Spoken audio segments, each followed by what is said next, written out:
Hola a todos, buenas tardes, bienvenidos una tarde más al canal. Hoy va a ser un vídeo más bien breve porque, bueno, ya sabéis que he estado malo, el martes estaba malísimo con una congestión espantosa, apenas podía pensar, respirar, fue una cosa horrible. Ayer ya me encontré mejor y pude por fin hacer un vídeo, subir un vídeo sobre socialismo. Y quiero hacer una reseña que es lo que toca hoy. Quiero hacer una reseña del Congreso La España de Franco, el cuarto Congreso de la Asociación Luz de Trento, organizado por la Asociación Luz de Trento, que tuvo lugar este pasado sábado, que se titulaba La España de Franco. Y la verdad es que estuvo muy bien, me gustó mucho. Em, y quiero comentaros un poco por encima eh, mis impresiones, cómo fue el congreso y demás.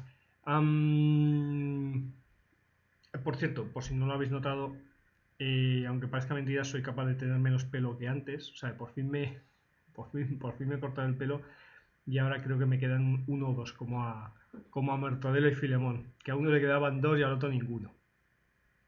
Bueno, tonterías aparte. El congreso del sábado, lo primero que he de decir es que asistió todavía más gente que al congreso anterior al que yo asistí en febrero. Lo cual es una buena noticia, transmitió una gran sensación. Y de nuevo Fernando Paz se libró de ser el último asignado para cerrar el congreso. Digamos que suelen poner como al final del mismo a la cabeza de cartel más representativa o más llamativa, o probablemente la gente a la persona que crean que la gente tiene más ganas de atender para que se queden hasta el final. Pero en esta ocasión, los muy pillos de Luz de Trento, que hicieron bien, por cierto, hicieron bien en poner al padre Gabriel Calvo de la cofradía de Gabriel Calvo Zarraute, de la cofradía de la Vendée, que como sabéis ha estado envuelto, la cofradía de la Vendée en conjunto, han estado envueltos en una absurda polémica eh, por unas bromas que hicieron en su canal de YouTube. Bueno, como el padre cerró la conferencia, os lo voy a comentar a continuación, pero había mucha expectación con la charla del padre Calvo, con su mera presencia, con lo que pudiera contar acerca de lo que pasará o lo que va a pasar a partir de ahora con la cofradía de la Vendée. Por lo que, bueno, pues fue asignado no sé si al lugar de honor, pero vamos, al último puesto que cerraba el Congreso. En teoría, en esta ocasión fueron 6 ponencias, en lugar de 7, como fue el Congreso anterior, el Congreso anterior creo que fueron 3 por la mañana y 4 por la tarde. En esta ocasión fueron 3 por la mañana y 3 por la tarde, aunque... No, 4 y... A ver, perdonadme. 4 y 3, no, 7 también, 7 también. 4 por la mañana y 3 por la tarde. 7 también. Aunque, además, hubo todavía más ponentes. El total de ponentes fueron 9, porque la tercera ponencia fue una suerte de mesa redonda, mesa de debate con Javier García Isaac, Fernando Paz y Pedro Fernández Barbadillo, que dio un tono diferente al comentario de lo que hablaron. Y eso fue ameno, me pareció una gran idea. Ahora os lo comento. Pero bueno, abrió por la mañana. Claro, ya sé por qué. Es que la apertura del Congreso la realizó Juan Chicharro, el general retirado. Juan Chicharro, al que tengo el gusto de conocer y con el que me he hecho alguna foto un par de veces. El general Chicharro es un caballero y es una persona muy agradable de trato. Es francamente un disfrute hablar con él y escucharle, pero no hizo una ponencia como tal, sino que simplemente presentó el Congreso. Así que realmente solo hubo 6 ponencias. Empezó, si no recuerdo mal, como en el Congreso de febrero empezó Alberto Bárcena, que es uno de los mayores expertos, si no el mayor, de España y del mundo en el Valle de los Caídos. Y en el régimen de Franco y en historia de España es una auténtica eminencia. Resulta, bueno, a los que nos gusta la historia, escucharles es un auténtico placer por lo bien que se expresa y los conocimientos que tiene.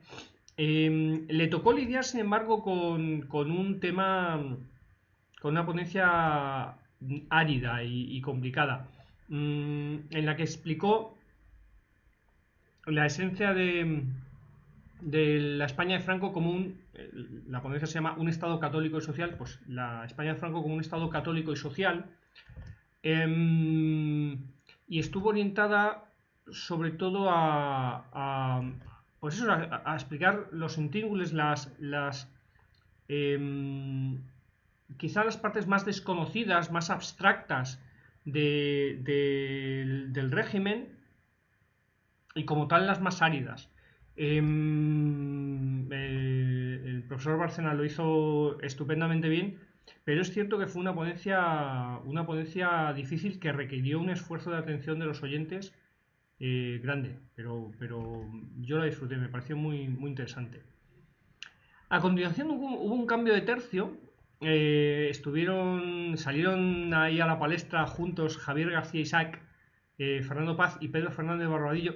Además tuvo gracia porque se pusieron en la mesa. Javier García Isaac estaba en el centro, a su izquierda estaba Pedro Fernández Barbadillo y a la derecha Fernando Paz. Y resulta que, bueno, los tres se conocen muy bien y han estado en muchas tertulias juntos y se conocen de muchos años y tal. Pero además son especialmente amigos, pues Javier García Isaac y Fernando Paz, cosa que confesaron ahí en su momento. Entonces compartieron algunas bromas, algunos chascarrillos. Y hubo un momento cuando después de hablar Fernando Paz, Javier García Isaac le hizo una pregunta a Pedro Fernández Barbadillo, se dirigió a él como Fernando. Y Pedro, que es muy, muy socarrón, que es muy salado, le dijo rápidamente: me has llamado Fernando. En lugar de llamarme, me has llamado Fernando. En lugar de mi nombre, me has llamado Fernando. Como a él y tal. Y le dijo Javier García Isaac, que se nota que es de la radio y tiene reflejos, le dijo: era para ver si estabas atento. Lo cual fue un momento gracioso, porque además luego lo volvió a decir. O sea que incidió repitió en el crimen. Reincidió en el crimen. Estuvieron hablando de los años de la posguerra. Eh, que una vez más, quizás no es un tema tan árido como explicar, como el de Alberto Bárcena, explicar los intríngulis, las esencias más profundas del régimen. Fue una ponencia más, o un debate más sobre temas sociales y circunstanciales, de la dureza de los años de posguerra. Y se hizo, la verdad es que el formato se hizo ameno. Me pareció una idea estupenda, aparte de que saben un montón los dos. O sea, era una competición por ver, bueno, una competición, bueno, muy caballerosa. Además, ambos coincidían en muchas posturas. Me refiero sobre todo a Fernando Paz y Pedro Fernández Barbadillo. Compartían muchas posturas y se apoyaban el uno al otro. O sea, que era un debate de caballeros totalmente. Y después de ellos repitió también, porque bueno, ya sabéis que Fernando Paz, hasta ahora todos habían repetido menos Javier García Isaac. Todos los ponentes habían repetido. Y Francisco Vendala, creo que es coronel, teniente coronel, creo que teniente coronel, retirado. Francisco Vendala habló de la España de Franco en el mundo, a continuación, es decir, de las relaciones internacionales de Franco, y puso en tela de juicio el concepto del aislamiento. Dijo que fue una cosa muy puntual, que se debió sobre todo a Truman, a la postura de Truman, que era muy contrario al régimen, pero que ese aislamiento fue muy, muy puntual y no tuvo el gran efecto, que fue más fruto de la destrucción del comercio internacional causada por la guerra mundial, por la Segunda Guerra Mundial, que de la actitud del presidente de los Estados Unidos, Truman, y de la persecución de la ONU, el bloqueo de la ONU, que realmente no tuvo apenas incidencia. Fue un punto de vista muy interesante, distinto a lo que yo he solido leer y escuchar sobre el tema. Me pareció muy interesante eso de que pusieran en tela de juicio el aislamiento, así como el concepto de Franco de autarquía.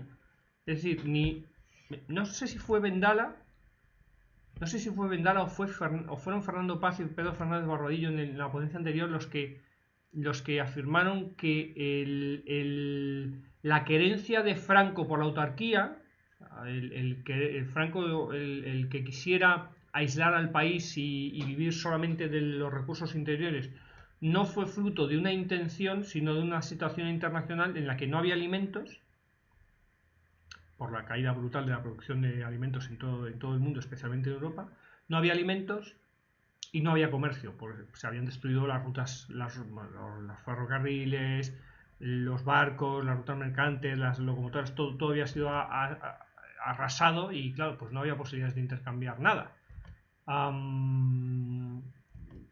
Ambos puntos me parecieron muy interesantes, la verdad, mucho. Muy bien. Luego vino la comida y como en otras ocasiones, bueno, en esta ocasión me llamó la atención que hubo un 120, bueno, éramos, no recuerdo exactamente, pero podíamos llegar a ser casi 200 asistentes. La sala estaba repleta, o sea, repleta.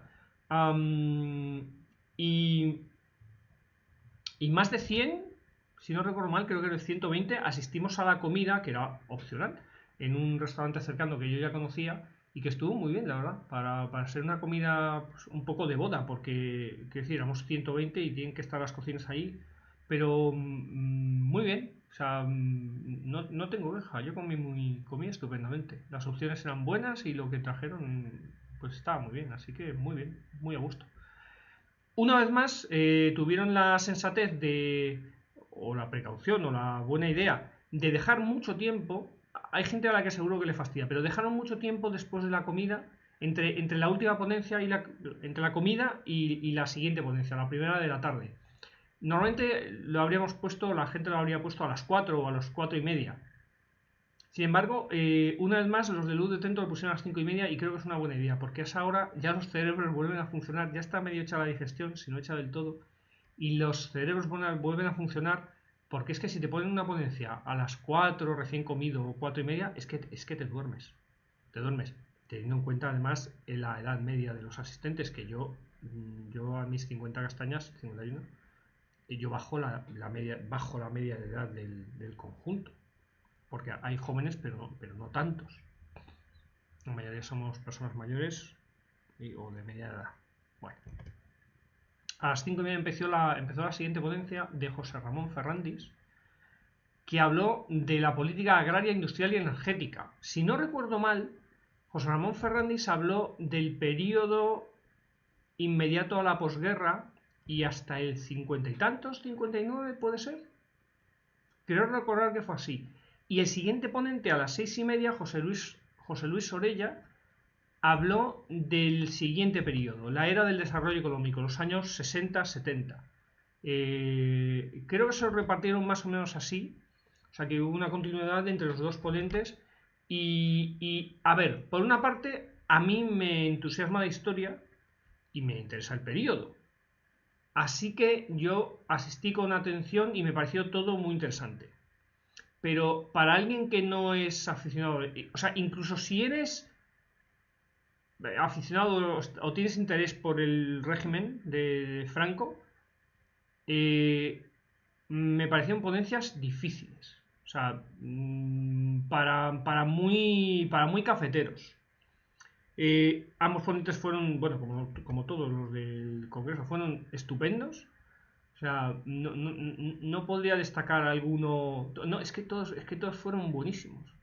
O sea, creo que Francisco Vendala a lo mejor lo tuvo mejor. No sé, se me hace que lo tuvo mejor porque su ponencia era más, no sé, más llamativa, menos árida. Y luego probablemente pues Javier García Isaac, Fernando Paz y Pedro Fernández Barbadillo, como estuvieron ahí a la limón, pues también.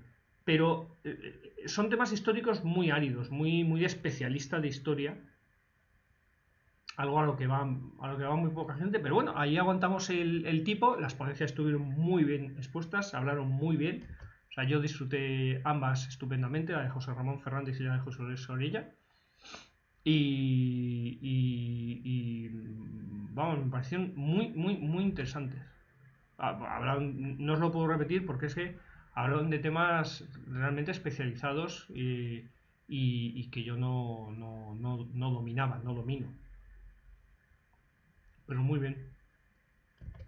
De los planes de desarrollo, si no recuerdo mal, José Luis Orella, me acuerdo del sexto plan de desarrollo que habría debido empezar en 1975, pero que se suspendió por la muerte del caudillo, y ya definitivamente con la llegada de la democracia, del nuevo régimen, se olvidó por completo. Me pareció muy interesante. Bueno, y llegamos al plato fuerte, que fue la intervención de el padre Gabriel Calvo Zarraute. Fue probablemente la más emotiva del Congreso. Como el padre había estado por ahí por la tarde, eh, porque apareció por ahí también Marcelo Gullo, al que vi 2 días antes, 2 o 3 días antes, porque estuvo presentando con Pedro Fernández Barbadillo el libro de el libro de Santiago y Cierra España, el homenaje a Ramiro de Maeztu. Yo sabía que estaba en Madrid, claro, obviamente por esto, y me extrañaba, o sea, y el libro lo habían presentado con Luz de Trento. Entonces dije, qué raro que estando Marcelo Gullo, supongo que se irá por aquí por Madrid, qué raro que no venga al Congreso. Vino, pero vino ya por la tarde, entonces estaba por ahí firmando libros y atendiendo a la gente. Y como decía, el padre Calvo, pues todo el mundo le preguntó aprovechó para preguntarle por el futuro de la sacristía de la Vendée, de su canal contrarrevolucionario de YouTube. Así que nos puso al día de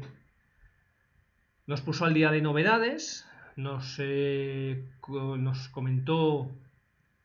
Se notaba algo emocionado. Es un hombre de espíritu recio, pero se notaba emocionado.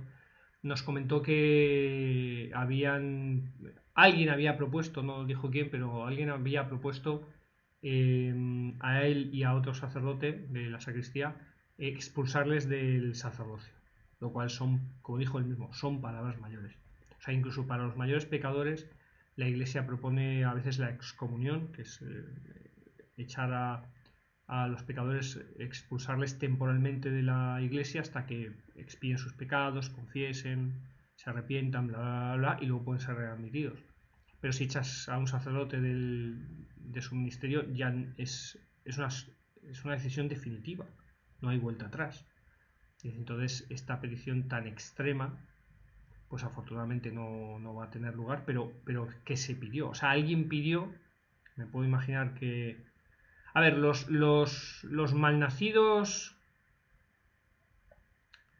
anticristianos que se dicen cristianos socialistas y que no son cristianos porque no se puede ser cristiano y socialista, que odian a la sacristía de la Vendée, fueron los que montaron la campaña de difamación contra ellos y de persecución, y los que con toda seguridad propusieron que les echaran del sacerdocio. Y alguien de la Conferencia Episcopal Española, me puedo imaginar a alguien, lo propusiera en público o lo propusiera incluso a la Santa Sede. Pero bueno, al parecer no va a llegar la sangre al río, van a mantener un perfil bajo durante un tiempo, van a retomar el canal, aunque no volverán todos, porque como dijo el padre Calvo, no todos tenemos el mismo temple y el palo ha sido muy grande, ha sido muy duro. La amenaza la han visto muy cercana y ninguno de ellos quiere dejar de ser sacerdote, pero prevén volver con calma, por partes, con ciertas precauciones. Pero bueno, como decían en el Silmarillion del católico J.R.R. Tolkien, ya se hará de nuevo el día. Bueno, y después de ponernos al día precisamente de su situación personal, laboral, profesional, el padre Calvo hizo una ponencia muy interesante sobre Franco y la Iglesia. Muy interesante. Y una vez más no lo puedo contar todo porque hubo un mogollón de información. Sí comentó el padre Calvo, recuerdo la anécdota de la sorpresa de Franco, según decía el padre Calvo, la sorpresa que se llevó Franco cuando la Iglesia, a partir del Concilio Vaticano II, empezó a incumplir los acuerdos que tenía y empezó a nombrar obispos pasando olímpicamente de Franco y su gobierno.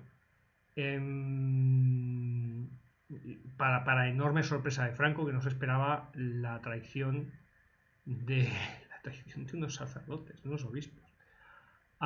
Y que efectivamente pues fue fundamentalmente el alejamiento de la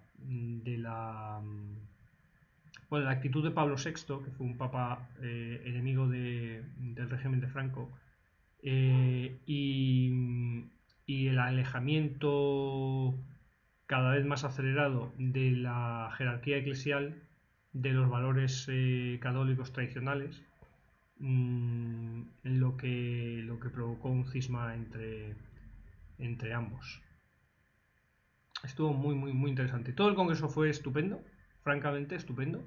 Más árido y más duro de atender que el anterior, que fue mucho más variado y eso que los paneles son todos magníficos, pero de hecho la mayoría eran repetidos, pero más árido, más centrado en la historia, aún así de una calidad excepcional. No hay ni una sola conferencia que digas, bueno, esta se la podían haber dejado, esta se la podían haber saltado, esta ojalá no me habría ido a tomar algo y tal. No, fue magnífico de principio a fin. Y bueno, pues con lo de siempre, estuvieron por ahí los de Luz de Trento. Bueno, Asís, el presidente de Luz de Trento, estuvo por supuesto presentando a los ponentes, hablando de distintas de los libros, de los donativos. Hicieron un sorteo, es verdad, anunció un sorteo de un busto de Franco, que al parecer ha hecho un simpatizante y lo ha donado a la asociación para que se pudiera sortear y sacar algún dinerillo. Podías comprar unas participaciones para ver si te tocaba. Y también un gran libro con ilustraciones sobre Franco también. No recuerdo cómo se titulaba. Pero el primer premio era el busto y el segundo era el libro. Y entonces, bueno, pues podías comprar papeletas y así ayudar a financiar a la asociación. Te podías inscribir, podías comprar libros, que volvieron a poner la tienda, el tenderete, bueno, enorme, porque hay un montón de bibliografía, con libros para el que quisiera, y además algunos autores estaban por allí, o sea, podían firmártelos. Magnífico, o sea, magnífico, una vez más, magnífico. Qué grandísima labor están haciendo los de Luz de Trento. Es un auténtico placer asistir a sus congresos. Lo disfruté mucho otra vez. Así que o sea, lo único que puedo decir es que os lo recomiendo vivamente, que vayáis al próximo porque son estupendos. Van a empezar a subir los vídeos de cada una de las ponencias, ¿vale? Así que os iré avisando en el canal para que podáis asistir a los mismos, para que podáis ver en YouTube cuando os apetezca. Sí os diré que ya han subido, los de Luz de Trento, ya han subido a su canal el vídeo de la presentación de Marcelo Gullo y Pedro Fernández de Barbadillo del libro Homenaje a Remiro de Maeztu de la semana anterior. Ese ya lo tenéis en el canal.